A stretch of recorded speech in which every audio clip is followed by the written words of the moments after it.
Curitiba, 2 de maio de 2016, na sede da Força Tarefa do Ministério Público Federal, comparece espontaneamente o senhor Ivo Dvorsarski Filho, documento de identificação CREA 30110D.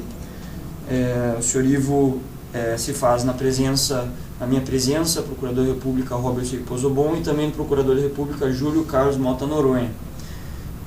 Senhor Ivo, o senhor afirmou ter interesse de prestar depoimento sobre fatos que repercutem na Operação Lava Jato.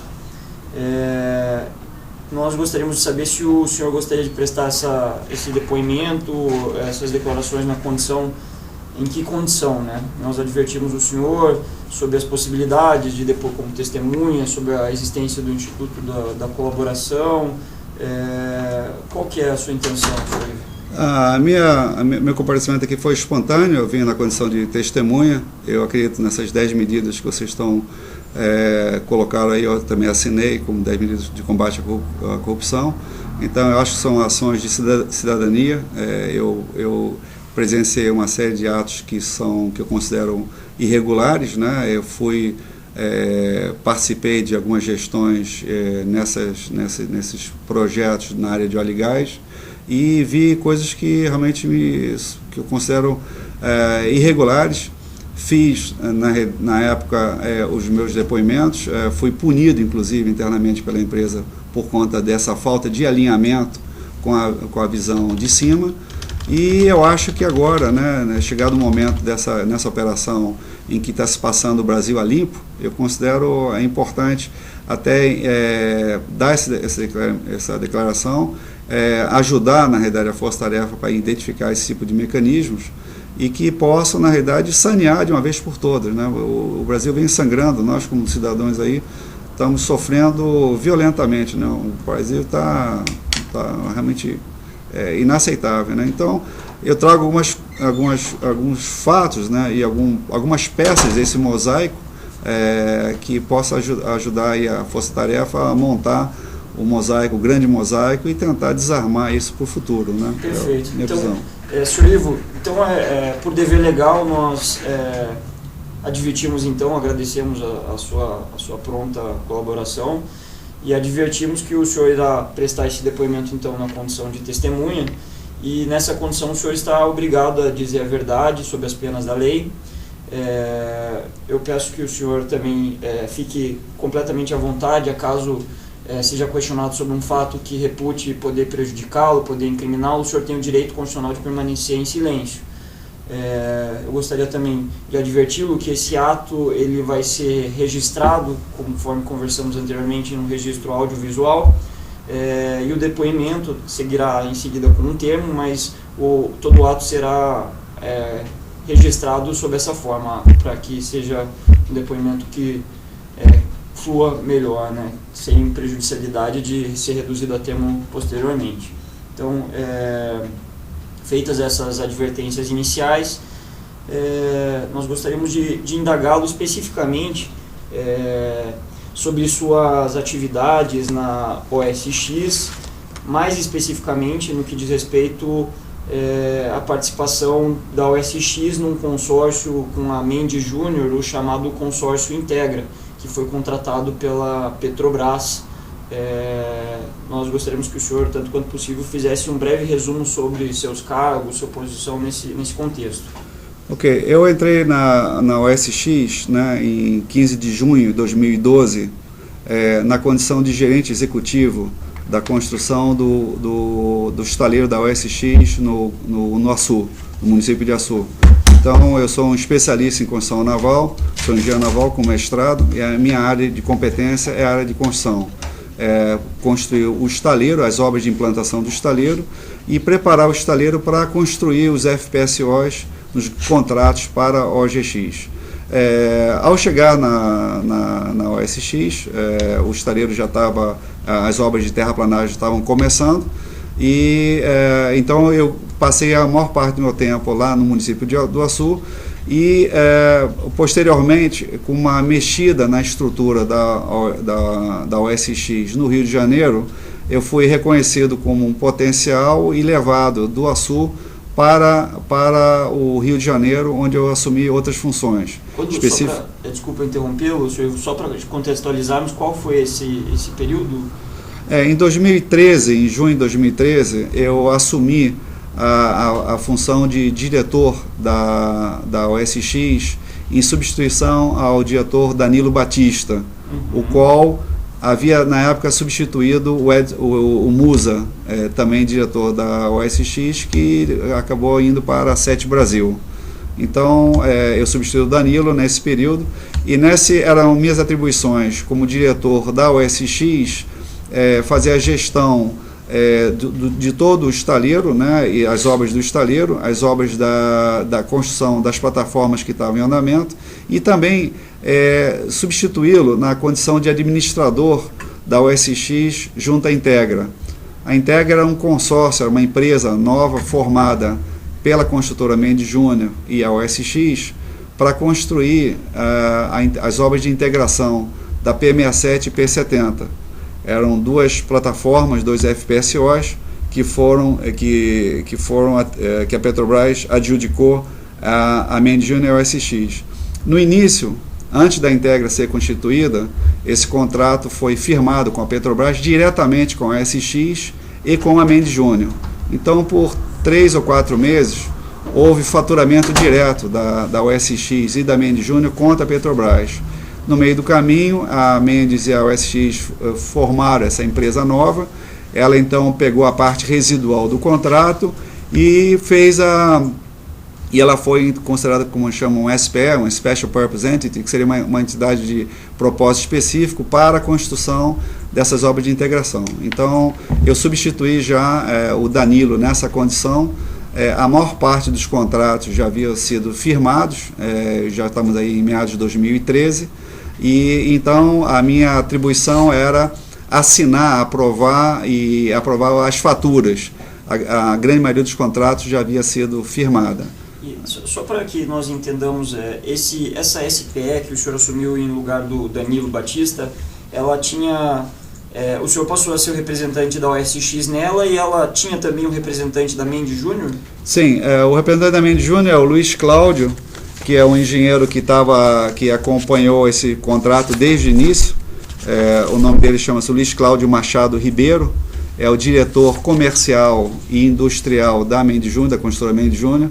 Ele acompanhou esse contrato desde o início. Então, embora dentro da OSX houvesse uma mudança do Musa, Danilo e eu, do lado da Mendes Júnior sempre foi o Luiz Cláudio, desde o início. Perfeitamente. Inclusive, quando o senhor já assumiu, ele ainda era responsável por esse contrato. Exatamente, Certo. E aí, o senhor mencionou que já havia uma série de contratos já pactuados. Como é que foi essa assunção dessas funções, senhor Ivo?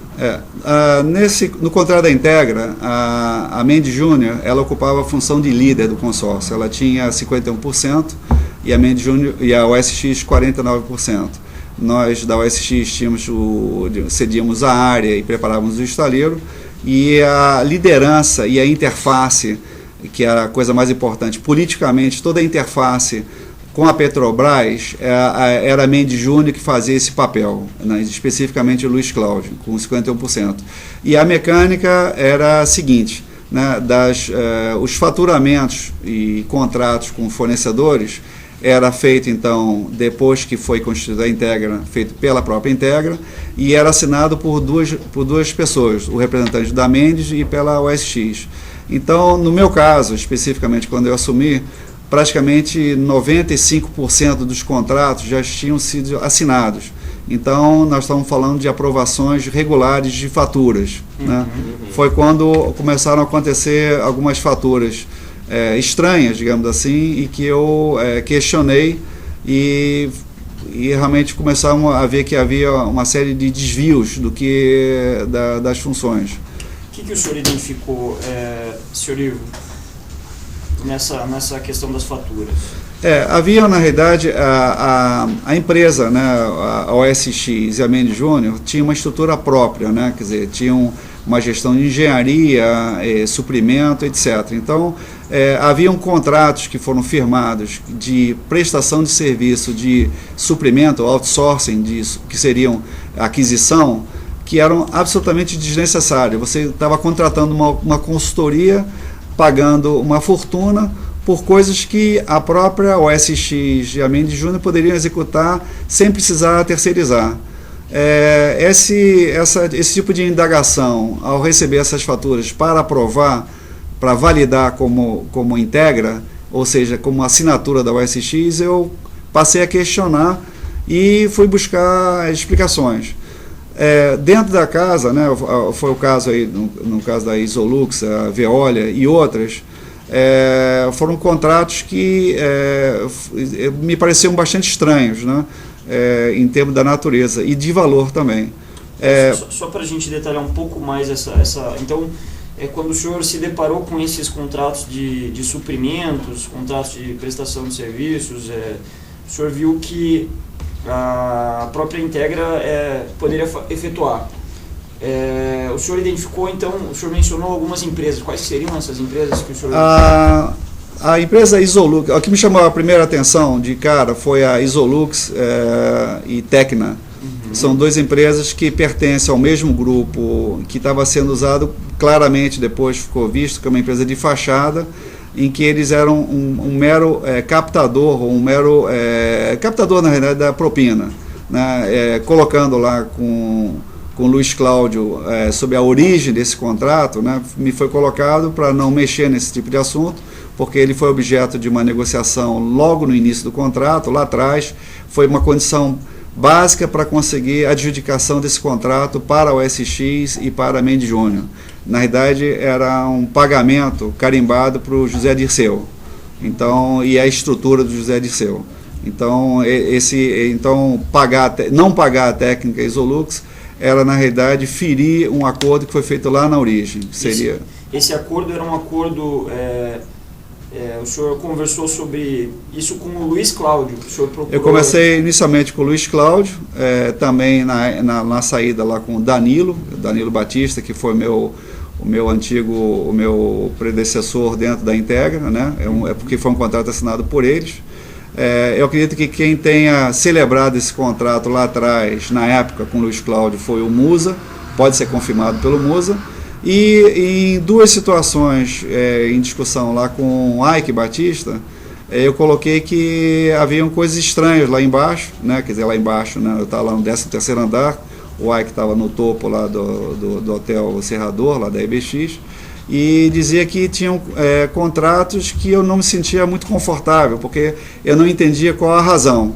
E o Ike, nas duas situações, me falou que isso aí fez parte das negociações, para eu ficar tranquilo e só dar seguimento nos pagamentos. O senhor especificamente falou com o Ike sobre esse contrato da Tecna Isolux? Eu falei especificamente da técnica Isolux, que era o que mais me chamou a atenção, porque numa das negociações que a Mendes Júnior estava tendo lá, o Luiz Cláudio com eles, eu fui chamado porque havia uma interpretação sobre valores de impostos, que a Isolux queria receber o valor total e a Mendes Júnior queria descontar imposto. Aquilo é uma situação meio surrealista, porque nós estamos falando de propinas altas, de valores altos, e que estava sendo questionado se paga o imposto por dentro ou por fora. Quando eu então falei com esses representantes da técnica Isolux na reunião, aquilo me chamou a atenção porque eu vi fisicamente na minha frente um bando são argentinos ou uruguaios lá, cobrando, né, que a gente cumprisse o acordo, senão eles iriam denunciar lá, fazer as ações lá nas origens. Quer dizer, a ameaça seria tipo, vou falar com o Zé Dirceu que vocês não estão cumprindo, e isso vai dificultar a vida de vocês. Então, isso aí, como eu assisti essa reunião e tenho e-mails aí documentando o que foi tratado, eu me senti que aquele negócio era, na primeira oportunidade eu comentei com o Ike, e o Ike falou para ficar, que aquilo faz parte para não mexer, honrar o que tinha sido feito, pagar com os impostos inclusos e tudo. Uhum. O senhor recorda com quais representantes da Isolux e Tecna que o senhor conversou, esses que falaram sobre É o desconto dos impostos? É o Tachar, que é o nome dele. Eu tenho um e-mail que eu vou colocar aqui nos autos do meu depoimento. Eu trouxe aqui, vou colocar com um copo aí para oferecer para a Operação Lava Jato, e do qual ele está endereçado ao Luiz Cláudio e eu sou copiado. Então, esse é um documento que eu está na minha máquina, eu estou colocando à disposição. E eu acredito que se vocês fizerem uma devassa no servidor da Integra, vocês vão ver não só esse caso, mas outros, porque o mecanismo de repasse dessas verbas, digamos assim, ele era feito, digamos, de certa forma, talvez no caixa 1, né? Se você imaginar que você fatura, você da Integra fatura contra a Petrobras e repassa esse dinheiro pagando imposto disfarçadamente como propina para um contrato de prestação de serviços que nunca aconteceu, né? Nesse contrato da Isolux Tecna, eles se propunham a fazer um outsourcing de equipamentos e serviços para a Integra, mas quem fazia isso mesmo era a própria Integra. Eles simplesmente só davam uma roupagem e faziam uma fatura de cobertura. Isso então, até que eu ia lhe perguntar, o senhor sabe que esses serviços, ou se esses serviços foram de fato prestados ou não? Não, eu tenho certeza absoluta que não foram, porque se nós pegarmos, se vocês forem lá e pegar a cópia dos contratos e as faturas que estão na contabilidade, vocês vão ver uns relatórios anexados na fatura, e esses relatórios foram preparados pela própria Integra. É simplesmente colocado a folha de rosto como Tecna e faturado de volta. Então, era um esquema sofisticado, na realidade, de dar uma roupagem legal em cima de um serviço que não foi executado. Além do senhor ter esse conhecimento, o senhor de fato questionou as pessoas que o antecederam a respeito desse contrato? Exatamente, eu questionei o Danilo e questionei o próprio Luiz Cláudio, que permanentemente ele presenciou e negociou como diretor comercial da Mendes Júnior esse contrato lá na origem. Então, sempre foi me dado o conforto de que aquilo era um pedágio que tinha que ser pago, senão não ganhava o contrato. Na época, a Petrobras, o Zé Dirceu ainda tinha uma força significativa. A Petrobras tinha aqueles 8 replicantes, eram 8 cascos que foram fabricados na Ecovix, teoricamente na Ecovix, e precisava negociar os 8 FPSOs, que seria a parte mais cara, digamos assim, do FPSO, que é a construção dos módulos e integrar. Então, esses trabalhos de integração, no caso específico da Mendes Júnior com a SX, eram 2 FPSOs, mas na verdade são 6. Então, era uma indústria sofisticada, robusta e bem forrada e bem arquitetada, feita lá atrás. Então, o mecanismo era esse aí, de pagamento através de prestador de serviço. O senhor disse que nessa posição de diretor, né, e de administrador pela OSX do consórcio Integra, o senhor entrou em junho de 13. Isso. O senhor lá permaneceu até quando? Eu fiquei até a posição, até a saída da OSX, que foi em 14 de outubro de 2014. 14 de outubro de 2014. Isso, exatamente. E nesse período todo, de junho de 2013 a outubro de 2014, houve pagamento do consórcio Integra para a Isolux? Houveram pagamentos. Eram pagamentos mensais? Pagamentos mensais. Durante todo o período havia esse pagamento? Sempre houve para ele e para os outros, porque você tem o esquema, normalmente, né, em termos de obra de engenharia, você faz pagamento mensal por avanço físico. Então você bota dentro desse mesmo mecanismo normal de pagamento de avanço físico de obra, coisas sadias e coisas não sadias. Nesse caso, o pagamento da propina estava atrelado a esse esquema de prestação de serviço. Agora, na discussão com o Danilo, como houve, antes de ser constituída a Integra, houve faturamentos diretos da OSX contra a Petrobras e da Mendes Júnior contra a Petrobras, eu imagino que nessa primeira etapa, lá no início, houveram os grandes desvios, porque ali a turma aí tinha, pelo menos pelo que eu ouvi falar dos outros diretores, eles queriam receber antecipado toda a comissão. Então, se for feita uma auditoria nos números que foram, quanto de receita a OSX e a Mendes Júnior faturaram diretamente a Petrobras, no caso é Tupi-Guará, são duas empresas no exterior.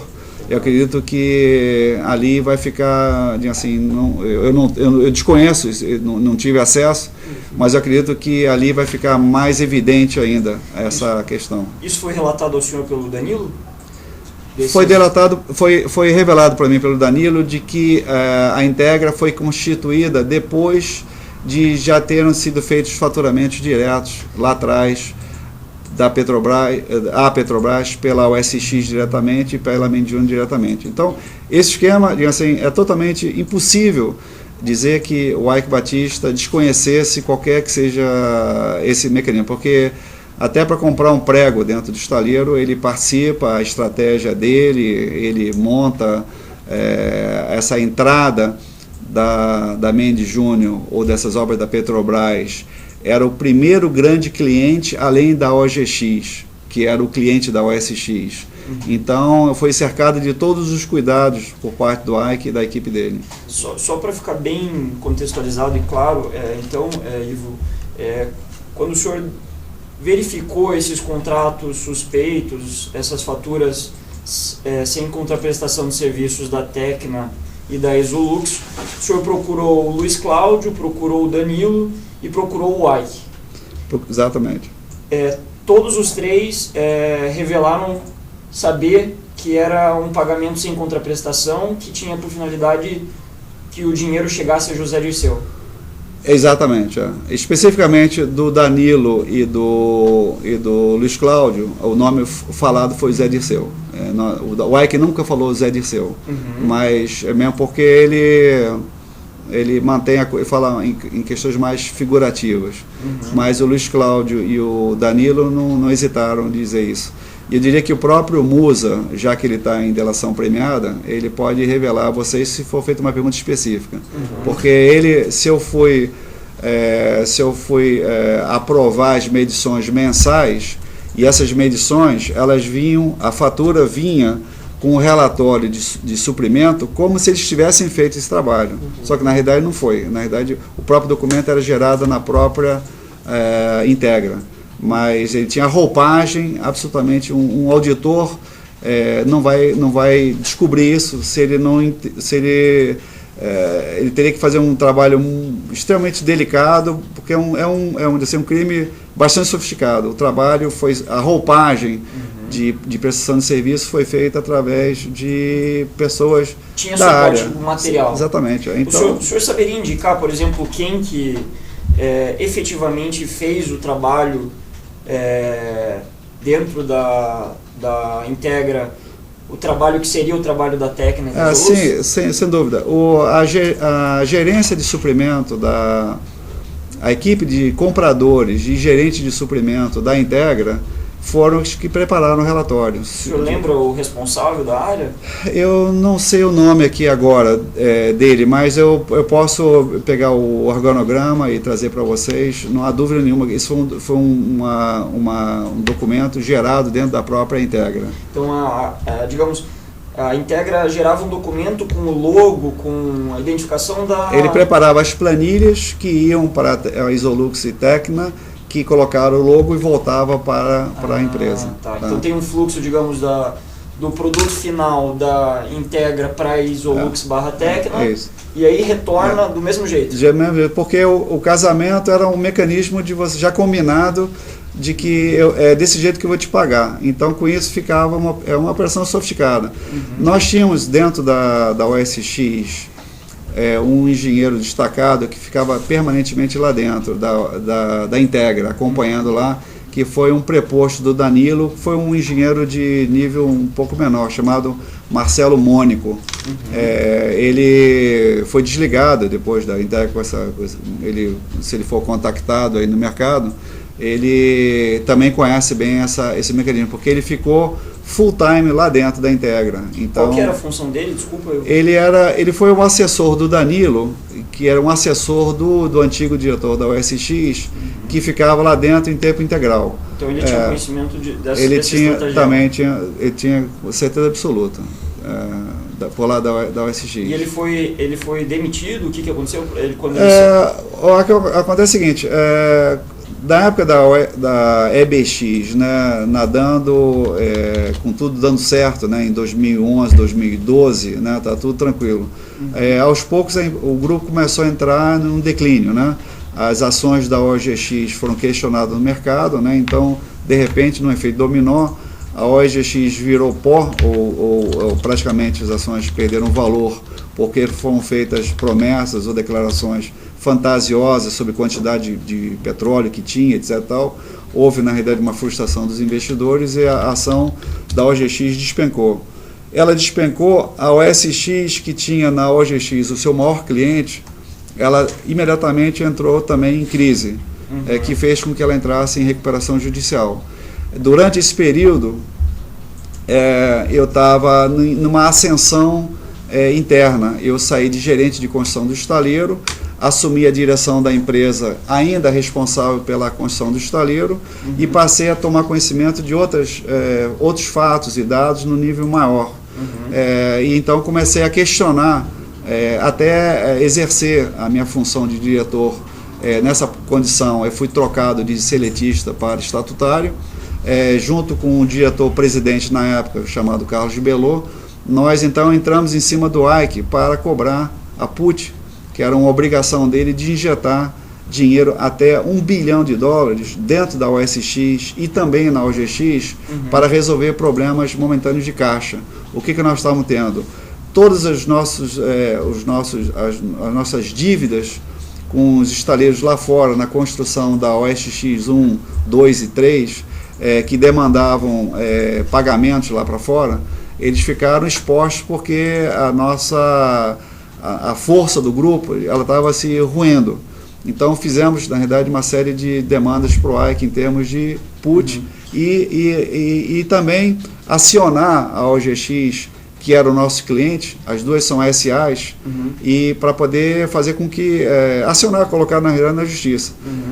E aí aconteceu, nessa situação, aconteceram algumas coisas importantes de chamar atenção. Embora nós tivéssemos duas empresas, a OGX e a OSX, como duas SAs, né, as duas empresas, em última análise, tinham o mesmo acionista majoritário controlador, o Ike, que administrava como se fosse a empresa dele. Né? Então, ele tomou algumas medidas, quer dizer, quando nós quantificamos o valor da dívida da OGX petroleira contra a nossa empresa, a OSX, a dívida era de $4,5 bilhões, calculada, medida, usada.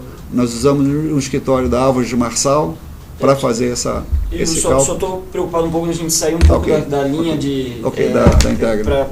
Isso. Vamos detalhar antes e daí depois, sem prejuízo, o senhor especificar isso ao final. Então, quando o senhor começou a responder, o senhor começou respondendo um questionamento específico a respeito da saída do Marcelo Mônica. Isso. Ele saiu por uma questão de redução, de conhecer o que estava acontecendo ou por uma questão de mercado? Mercado. Ele começou a ver que a empresa não ia para frente e ele começou a perceber que os próprios fundamentos da Integra estavam desaparecendo, porque a Mendes Júnior precisava da OSX por causa do estaleiro do Açu, e de repente o estaleiro do Açu não parou não deslanchou porque os financiamentos começaram a ser cancelados. Ele ficou algum tempo subordinado ao senhor quando houve a substituição do senhor pelo Danilo? Ele ficou praticamente 7 meses debaixo do meu... e aí ele me passou uma série de informações de cocheira lá de dentro, que eu não teria essa visibilidade estando à distância, se não fosse ele. Ele explicou ao senhor também, então, com maior detalhamento, essa questão dos repasses de propina. Exatamente. Ele colocou que em todos os contratos, por exemplo, no contrato da Kentec, por exemplo, que a Kentec é uma empresa do grupo Siemens, é uma empresa de engenharia, havia, na realidade, um diretor da Petrobras que é extremamente influente dentro desse esquema de gestão. Então, só vou me lembrar do nome dele agora.